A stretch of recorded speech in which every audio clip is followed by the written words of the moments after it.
we're going to start with the Renaissance itself, the whale. Brendan Yes. Fraser playing a very overweight man who's trying to reconnect with his daughter based on the stage play. hmm So, yeah, what did you think of it, Billy? So yeah, The Whale, Samuel D. Hunter, adapting his own stage play of the same name about, like you say, a morbidly obese man who receives a very grim medical prognosis at the start of the film, and it sort of just takes you through a week in his life and his attempts to sort of make amends with the various people who are still currently in his life, and also reconnect with his daughter. The latest film by Darren Aronofsky, whose last film, Mother, was this very incendiary nature, religious allegory about our sort of, at least that's how I interpret it to be, this critique of how we treat the world. And it was very abstract and very divisive and very explosive and brutal. And this seems to be like a much more restrained, humanistic drama that I think is attempting to be a lot more crowd pleasing after something that was received such backlash, I think, and such divisive and strong responses from the audience. Obviously, considering this is based off a stage play, naturally the performances and the quality of them are going to be central to the conversations around the film's quality. And obviously, there's been a lot of awards buzz around Brendan Fraser and also Hong Chow, who is up for Best Supporting Actress for this film as well. The extraordinary prosthetic work is also up for best makeup at the Oscars, which I think it will handily win and deserves. There really isn't any sort of division or between the actor and Brendan Fraser as a person and the prosthetics. It really does feel like all integrated as part of the same person, which is very solid. I mean, I do think there is a political discussion to be had about putting an actor who doesn't have a weight issue in, quote unquote, a fat suit. But, putting that aside for a second and talking about the actual quality of his performance and if he deserves the awards buzz, I do think it's warranted. He is, I think, extraordinary in this film. He's really terrific. In many ways, it's an incredibly challenging role because, any actor who is, playing someone who has this prominent of a weight issue and is going to be this immobile and physically restricted has to then emote an incredible amount despite not being able to express very little with the rest of your body because he's sat for a large portion of the film's runtime or lying down. But he really is up to the task here. There's so much wit, optimism, exhaustion, and pain. He just goes through the full range of emotions in this film. And considering, his kind of campy, The Mummy, George of the Jungle, Bedazzled, comedic work he's done in the past, he has a lot of really weighty dramatic material to pull off here, and he does it with ease. All those emotions are so thoroughly conveyed through these micro gestures, small turns of his head or his mouth, a furrowing of the brow. His eyes are doing so much of the work here, and it all feels so natural and emotionally resident. Thing that's so wonderful about his performance is that underneath the excess skin and stuff and the prosthetics, you still see the person. He makes this person like Charlie a fully rounded personality and gives it such compassion and such great empathy. Unfortunately, I don't think the film as a whole necessarily shares that compassion and empathy, but we'll get onto that in a moment. And watching Brendan Fraser on screen, you can so palpably see how the prolonged pain he's suffered in his life is weighing on him and suffocating him alongside how the weight is doing that in a more physical and medical sense. Elsewhere, Hong Chow, she's able to show bitterness and ferocity while also displaying wonderful care and sensitivity and towards Charlie and quietly powerful moments of real sadness. In a way, she has almost as much as challenging a role as Brendan Fraser because she has to be empathetic and also sharp, and she again pulls that off with total ease, and her comedic moments and her sort of very sardonic, caustic humor work really well as well, and add some levity to the subject matter as well.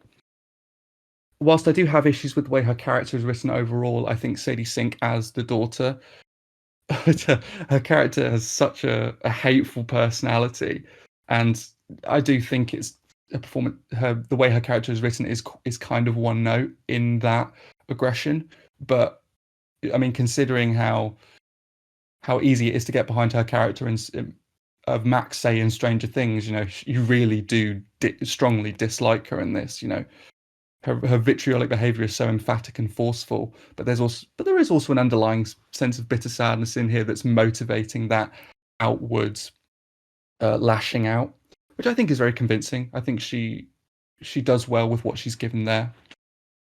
This is also, interestingly, the second time recently that Samantha Morton has been given essentially an extended cameo and has practically walked away with the whole film.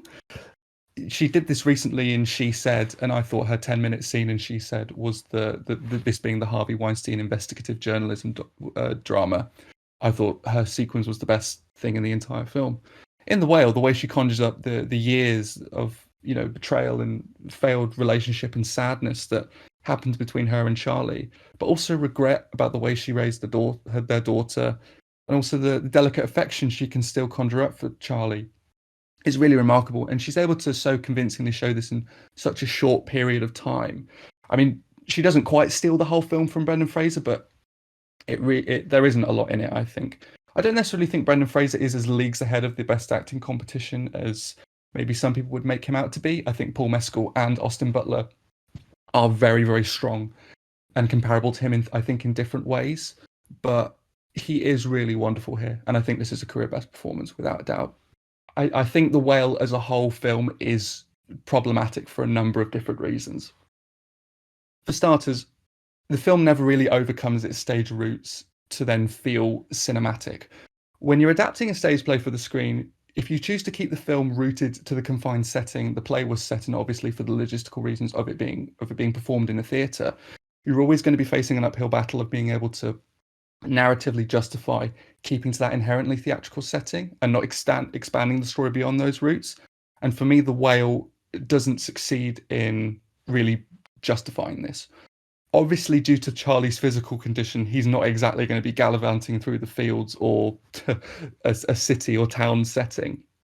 However, so much unnatural, theatrical sounding expository dialogue is given to explaining to other characters, and by and large the audience as well, the past lives of the characters and how that's now affecting them in the present as we're seeing them on screen.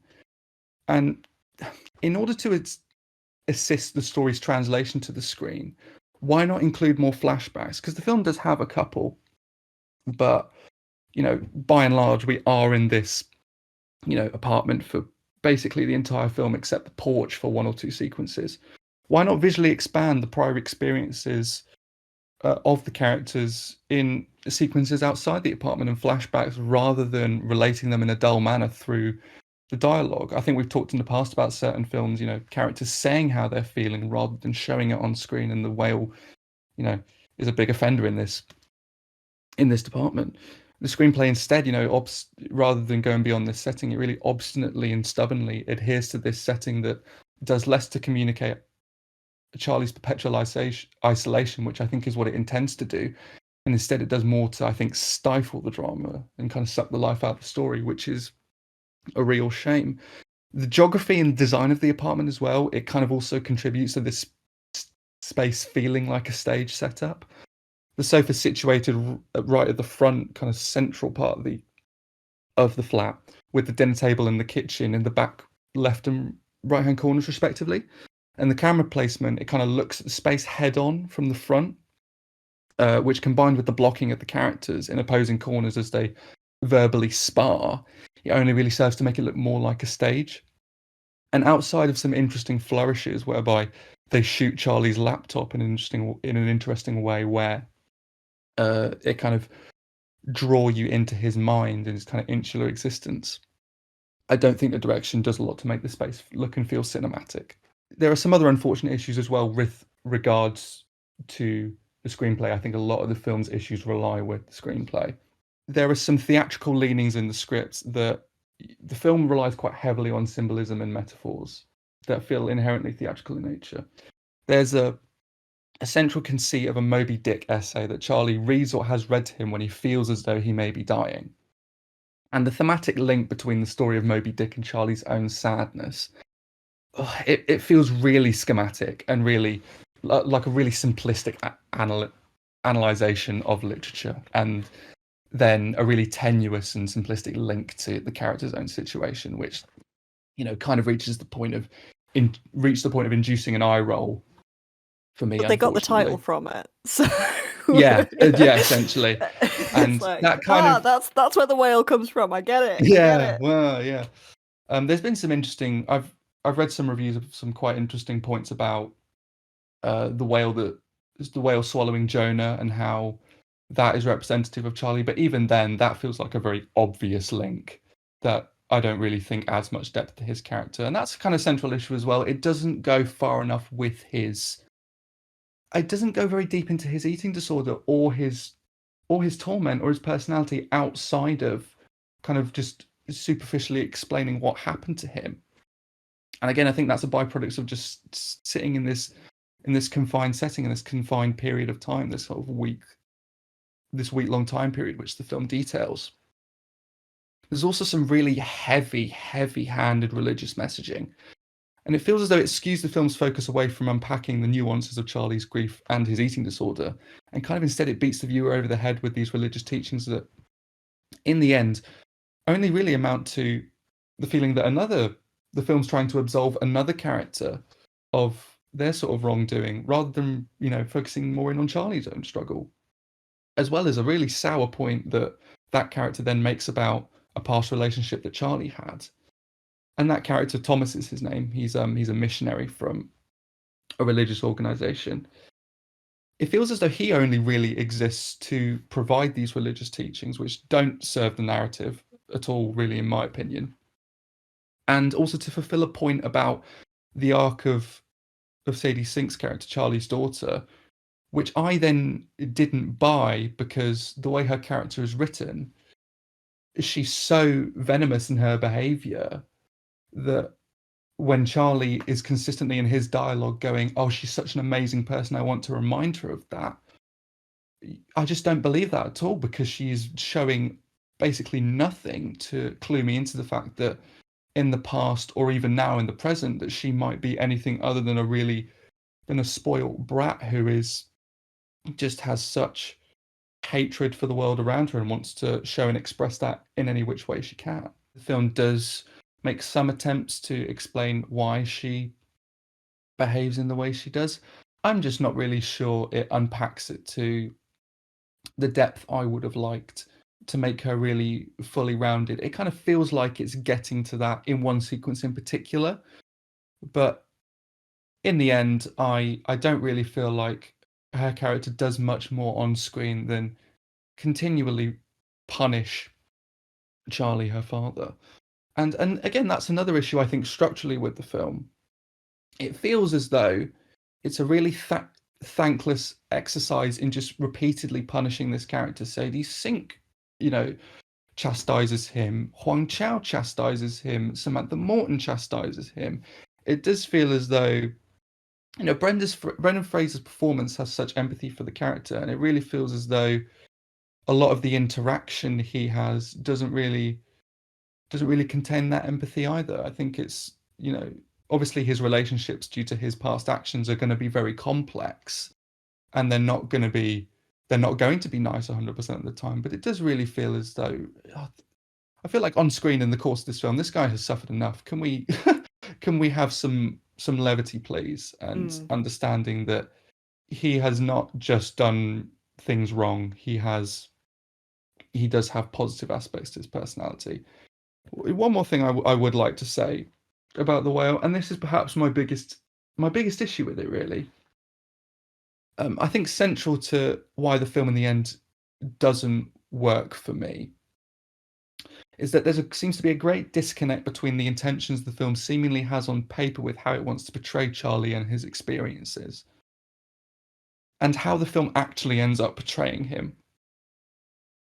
A scene very near the start, it shows him engaged in a sexual act, and that there isn't necessarily anything wrong with that, but the way the scene's shot, it feels as though the scene is immediately trying to repulse us by this character and clue us into look how disgusting this person is. God, you just want to be out of here. You just want to be revolted by him.